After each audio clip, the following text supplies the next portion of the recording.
Assalamualaikum warahmatullahi wabarakatuh. Di sini saya akan menjelaskan tentang penyusunan Al-Quran di zaman sahabat dan perkembangannya, guna memenuhi tugas mata kuliah ayat dan hadis ekonomi dengan dosen pengampu yaitu Dr. Zulkarnain Muhammad Ali. Dengan saya Sapitri Haryanti dengan NIM 2310102036. Mahasiswa Institut Agama Islam Tazkiyah tahun 2023 atau 2024. Latar belakang Al-Quran disusun oleh para sahabat Nabi sebelum Rasulullah wafat. Khalifah Abu Bakar As-Siddiq dan Khalifah Utsman bin Affan berperan penting dalam penyusunan dan standarisasi Al-Quran. Penambahan tanda baca dan sistem penomoran surah dan ayat dilakukan untuk memudahkan pembacaan dan pemahaman terhadap Al-Quran. Usaha ini menunjukkan komitmen umat Islam dalam menjaga keaslian dan kegunaan dan Al-Quran sebagai pedoman hidupnya.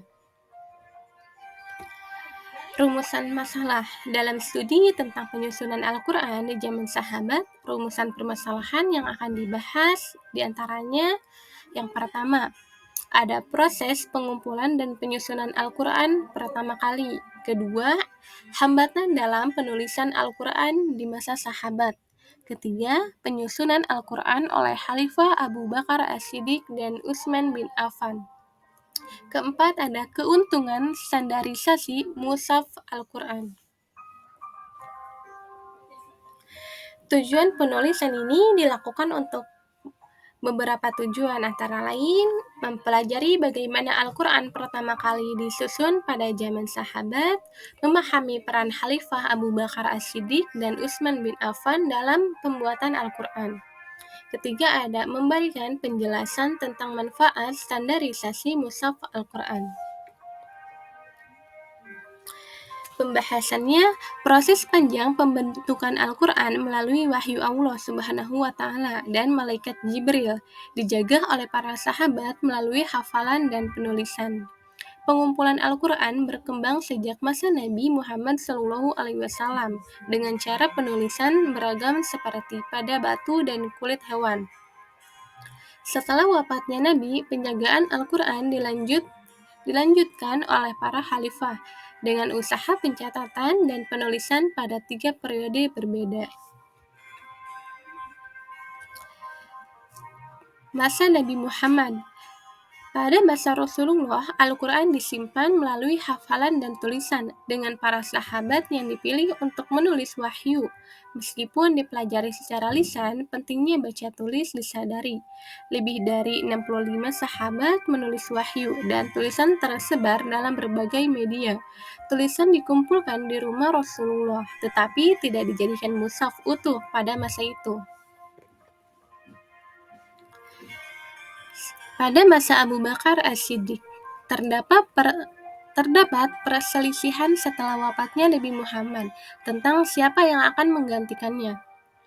Abu Bakar dipilih sebagai khalifah, namun dihadapi penentangan dari kelompok seperti pengekang dan kelompok yang mengklaim sebagai nabi. Perang Yamamah terjadi, menyebabkan kematian penghafal Al-Quran dan mendorong Umar untuk meminta pembukuan Al-Quran. Zaid bin Sabit dipilih untuk tugas tersebut. Al-Quran dikumpulkan dari berbagai sumber dan disusun dengan hati-hati. Umar bertanggung jawab menjaga Al-Quran setelah Abu Bakar wafat. Hafsah juga terlibat dalam menjaga mushaf Al-Quran. Masa Utsman bin Affan. Pada masa Khalifah Utsman bin Affan, Al-Quran dikodifikasi untuk menstandarisasi bacaan dan penulisan mushaf. Utsman menugaskan tim untuk menyalin Al-Quran dengan baik, memastikan bacaan Quraisy, dan menghilangkan variasi yang tidak sah. Setelah proses selesai, mushaf dibagi dan disebar ke berbagai wilayah Islam. Hal ini menciptakan kesatuan dalam umat Islam dan menghasilkan mushaf Utsmani yang digunakan secara luas hingga masa kekhalifahan Abdul Malik bin Marwan. Utsman berhasil menyatukan bacaan terakhir Al-Quran, mengakhiri perlunya standarisasi berikutnya. Setelah zaman Utsman hingga hari ini, setelah mushaf disebarkan pada zaman Utsman, tulisannya mulai diperbaiki untuk mempermudah pembacaan Al-Quran. Pengenalan titik dan baris oleh Abu Ali Muhammad bin Ali Muqlah dan Ali bin Hilal al-Baghdadi ditindaklanjuti dengan penambahan tanda baru oleh Ubaidullah bin Ziyad dan Hajjaj bin Yusuf as-Saqafi. Perbaikan terus dilakukan oleh Abu al-Aswad ad-Duwali, Yahya bin Ya'mar, Nasr bin Asim, Khalil bin Ahmad al-Farahidi, dan Abu Hatim as-Sijistani. Pembagian Al-Quran menjadi 30 juz, hizb, dan arba dilakukan dengan tanda khusus. Al-Quran ditulis ulang menggunakan khat naskhi pada abad kelima. Kesimpulan, pembukuan Al-Quran dari masa ke masa mencerminkan komitmen umat Islam dalam melestarikan dan menyebarkan wahyu Allah Subhanahu wa Ta'ala, dimulai dari masa Nabi Muhammad SAW hingga kodifikasi modern oleh Utsman bin Affan.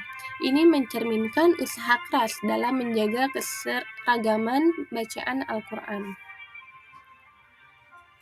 Terima kasih, semoga dapat dipahami dan bermanfaat. Wassalamualaikum warahmatullahi wabarakatuh.